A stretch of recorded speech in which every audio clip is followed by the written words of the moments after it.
Selamat pagi. Materi kita kali ini kita akan mendiskusikan hal-hal mendasar terkait dengan sitoskeleton. Secara umum, sitoskeleton merupakan sistem fiber yang ada di sitoplasma.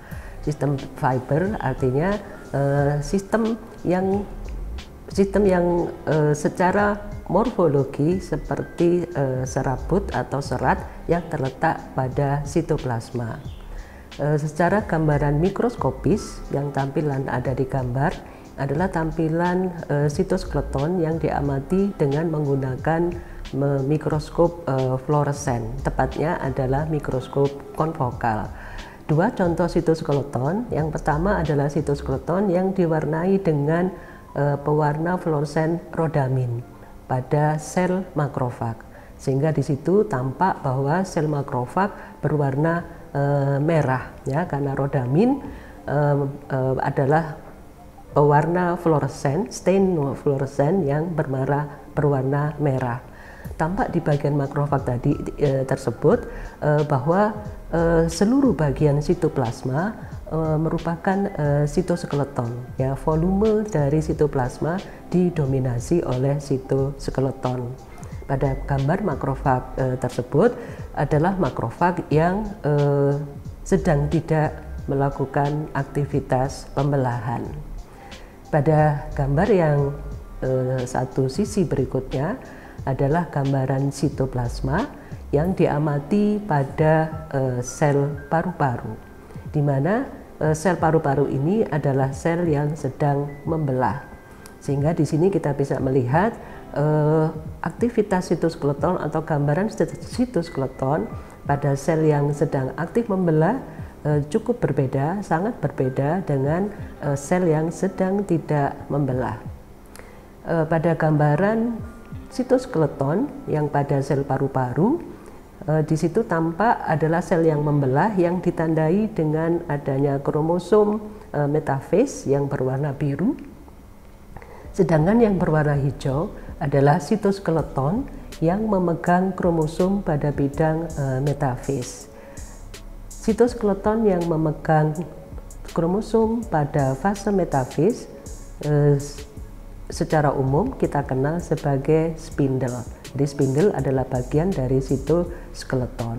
Oke, pembedanya di dalam mitosis bahwa spindle atau sitoskeleton dalam hal ini tidak mendominasi isi dari sitoplasma, karena sitoskeleton dalam hal ini dipakai terutama adalah mengkhususkan pada aktivitas untuk membantu mitosis. Nah, jadi dengan demikian dari dua gambaran ini tampak jelas bahwa sitoskeleton sangatlah dinamis. Pada kondisi sel yang tidak membelah, tampilan morfologi sitoskeletonnya berbeda dengan sel yang sedang membelah. Oke, secara umum sitoskeleton merupakan protein, dan 20-30% bagian dari sitosol itu adalah protein, dan di antara protein tersebut diantaranya adalah sitoskeleton, ya, di samping enzim-enzim sitoplasma yang lainnya, dan juga di samping protein-protein intraseluler yang lainnya.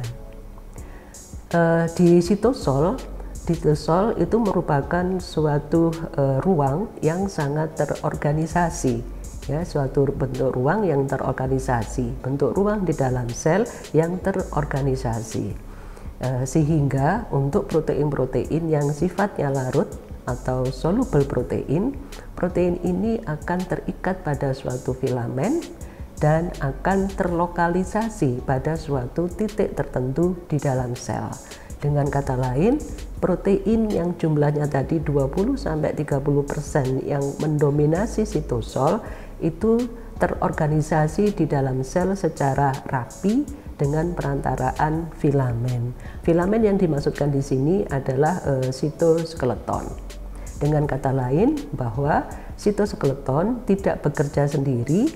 Dalam hal ini sitoskeleton juga berinteraksi dengan komponen protein yang lainnya.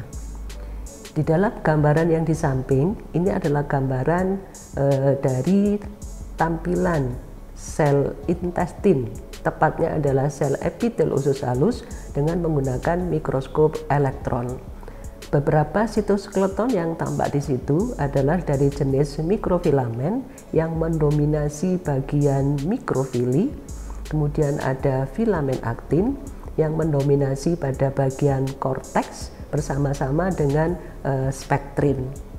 Komponen sitoskeleton lainnya yang tampak pada gambar tersebut adalah keratin, dalam hal ini bagian dari intermediate filamen. Dari gambaran mikroskop elektron tadi juga seiring dengan gambar yang sebelumnya bahwa sitoskeleton posisinya di dalam sitoplasma itu sangat tersebar merata tapi terorganisasi di dalam sitoplasma.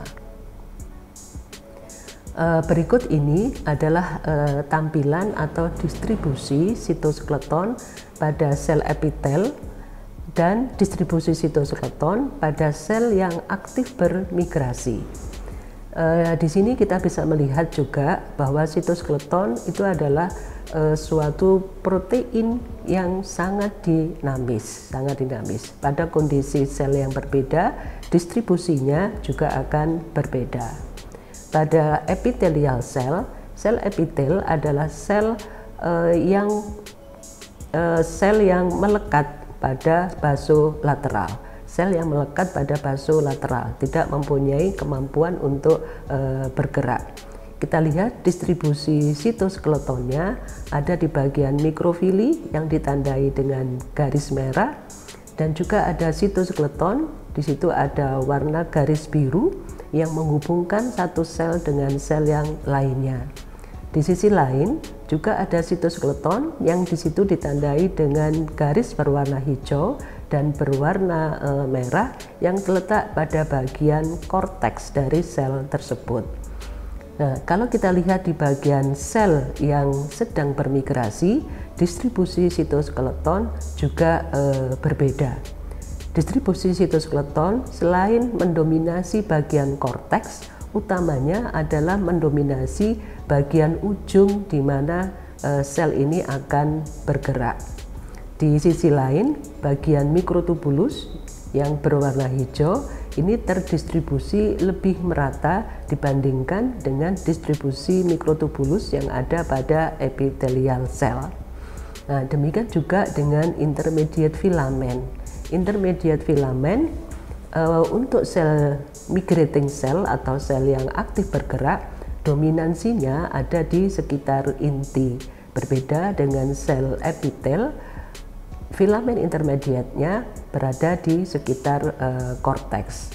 Nah, dengan pembuktian atau bagan ini cukup jelas distribusi dari sitoskeleton sangat beragam, tergantung dari jenis selnya, tergantung dari aktivitas selnya, sekaligus juga sitoskeleton merupakan suatu protein yang dinamis. Gambaran berikut adalah komparasi antara distribusi sitoskeleton pada kelompok sel eukariota dan distribusi sitoskeleton pada kelompok sel prokariota. Pada sel eukariota diwakili oleh sel epitel usus halus, di mana di situ 3 jenis sitoskeleton bisa dijumpai secara bersama-sama. Ada filamen aktin ya ditandai garis merah, ada filamen intermediate yang ditandai dengan biru muda, dan mikrotubulus dengan ditandai dengan biru tua. Sedangkan pada bakteri distribusi sitoskeleton lebih terbatas dibandingkan dengan eukariota. Pada bakteri sitoskeleton yang dominan adalah jenis filamen aktin. Filamen aktin ini mempertahankan diameter dari ukuran sel prokariota. Sedangkan sitoskeleton yang kedua yang ada di bakteri itu adalah mikrotubulus. Pada bakteri, mikrotubulus ini merupakan molekul atau protein yang berfungsi sebagai contractile ring pada saat bakteri ini melakukan pembelahan. Ya, pembelahan dalam hal ini adalah division pada bakteri, dibantu pemisahan membrannya, dibantu oleh kontraktil protein dari jenis mikrotubulus. Ya, di situ ditandai dengan protein FTSZ.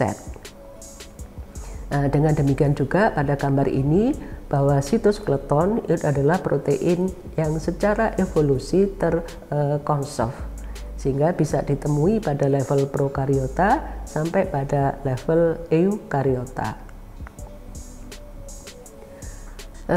Secara umum sitoskeleton dibedakan menjadi 3 bentuk. Pembedaan ini didasarkan pada berat molekulnya, tepatnya adalah didasarkan pada diameter ukuran dari sitoskeleton, dan juga didasarkan pada komponen penyusun dari sitoskeleton tersebut. Yang pertama adalah mikrofilamen, yang kedua kemudian mikrotubulus, yang berikutnya adalah filamen intermediate. Untuk mikrofilamen, subunit penyusunnya adalah tersusun dari protein aktin.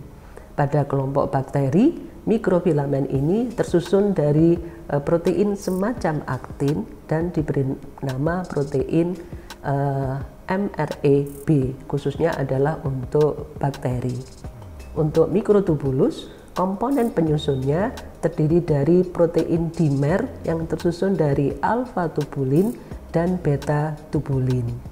Pada bakteri, mikrotubulus ini terekspresi sebagai protein FTSZ yang tadi ditampilkan utamanya berperan pada saat pembelahan sel bakteri.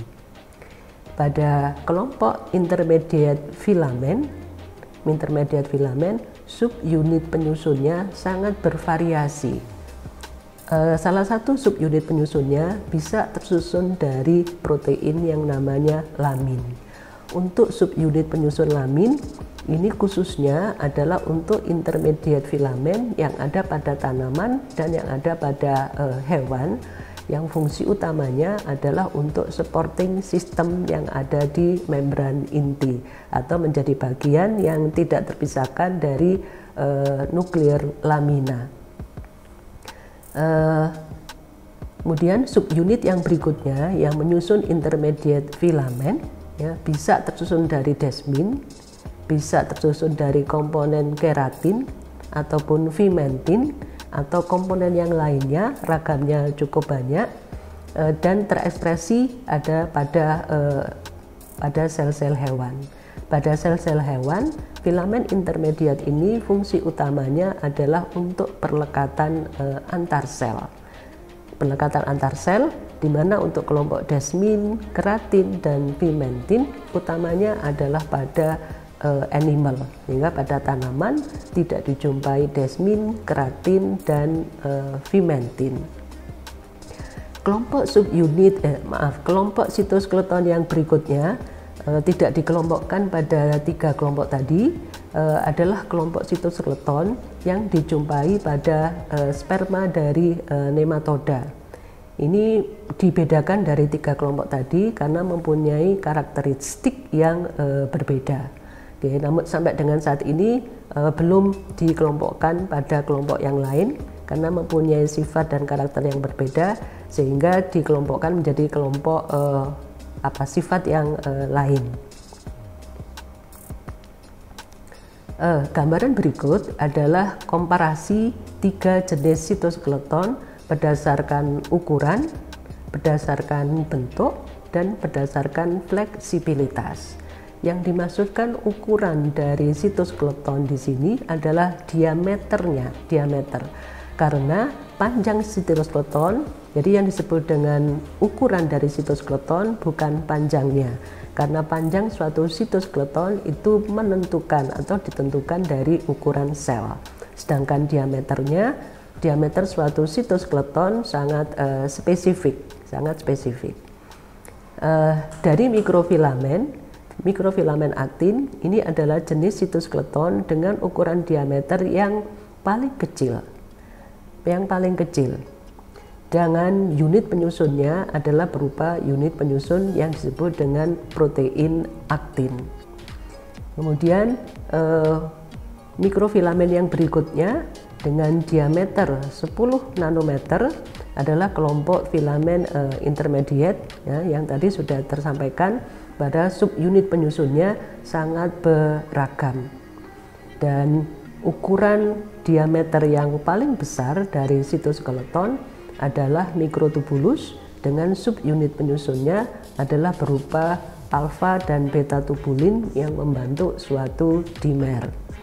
Gambaran yang ada di sini merupakan menunjukkan distribusi atau lokasi dari mikrofilamen, mikrotubulus, dan intermediate filamen pada sel yang sedang tidak membelah, dan juga pada sel yang sedang tidak migrasi, ya, tapi sel yang tidak mempunyai aktivitas spesifik, ya, sehingga kita bisa lihat distribusinya. Masing-masing distribusinya ditunjukkan dengan warna yang berbeda. Di warna ini bukan berarti mikrofilamen warnanya merah, mikrotubulus warnanya hijau, filamen intermediate warnanya biru, namun ini adalah penanda yang ditandai dengan antibodi untuk memberikan spesifikasi pada saat visualisasi di bawah mikroskop fluoresen. Ya, karena pada dasarnya sitoskeleton adalah protein dan protein adalah tidak berwarna. Jadi warna ini adalah dengan preparasi pewarnaan menggunakan antibodi. Ya, berikut ini adalah gambaran orientasi, ya, gambaran orientasi yang tadi belum disebutkan di penjelasan sebelumnya, pembeda orientasi antara mikrotubulus dan filamen. Gambaran ini adalah gambaran dengan menggunakan mikroskop fluoresen, ya, tepatnya adalah mikroskop konfokal. Pada kelompok mikrotubulus, starting atau titik mula munculnya mikrotubulus adalah pada suatu lokasi di dekat inti yang namanya adalah mikrotubulus organizing center atau disebut dengan MTOC. Nah, sedangkan kelompok filamen network, jadi di luar mikrotubulus, di situ orientasinya bermula dari inti dan kemudian menuju ke membran plasma. Jadi sedikit berbeda dengan mikrotubulus yang starting point-nya bermula dari mikrotubulus organizing center di dekat inti dan arahnya tidak dispesifikkan arahnya kemana, tapi lebih mengkhususkan bahwa mula terbentuknya atau titik mula terbentuknya mikrotubulus adalah di lokasi yang namanya mikrotubulus organizing center. Berikut ini adalah gambar diagram posisi atau distribusi sitoskeleton yang ada di sel darah merah. Di sini biasanya sel darah merah mempunyai sitoskeleton yang sering didiskusikan, yaitu sitoskeleton dari golongan spektrin. Di sini digambarkan sebagai pita atau benang yang berwarna hijau. Spektrin ini mendominasi sitoskeleton yang ada di eritrosit. Di samping spektrin, aktin juga ada, dan aktin juga ada di juga merupakan bagian dari sitoskeleton yang ada di sitoplasma. Namun demikian, spektrin mendominasi dibandingkan dengan sitoskeleton yang lainnya, khususnya di eritrosit. Nah, fungsi sitoskeleton yang berikutnya adalah keterlibatannya di dalam sel signaling. Yang dimasukkan adalah bahwa aktivitas sitoskeleton itu adalah aktivitas yang terkontrol. Aktivitas yang terkontrol artinya suatu sel menjalankan aktivitas atau mengaktifkan sitoskeletonnya dimulai dari mekanisme komunikasi atau request dari sel yang lain melalui perantaraan sinyal atau melalui perantaraan ligan. dengan perantara ligan yang nanti berinteraksi dengan reseptor dan dilanjutkan dengan mekanisme transduction pathway. Dari transduction pathway inilah kemudian aktivasinya akan menstimulasi sitoskeleton untuk melakukan organisasi atau untuk melakukan movement atau untuk melakukan perubahan, untuk melakukan kontraksi atau untuk melakukan kegiatan lainnya yang berkenaan dengan sitoskeleton. Jadi dengan kata lain bahwa aktivitas sitoskeleton adalah aktivitas yang terkontrol berdasarkan sistem komunikasi antar sel. Selanjutnya ini adalah gambaran berikutnya ya, terkait dengan mikrofilamen, mikrotubulus, dan intermediate filamen. Di bagian ini kekhususannya terutama yang pertama adalah terkait dengan subunit aktin yang merupakan komponen penyusun dari mikrofilamen. Aktin komponen penyusunnya selalu mengikat ATP. Dengan kata lain bahwa pada saat proses polimerisasi aktin menjadi mikrofilamen selalu disertai dengan energi. Dengan kata lain adalah proses polimerisasinya memerlukan energi. Ya, sehingga di sini aktin bukan aktin yang free aktin, tetapi aktin yang sudah siap mengikat ATP. Artinya aktin ini siap untuk melakukan polimerisasi bersama dengan aktin yang lainnya untuk membentuk mikrofilamen.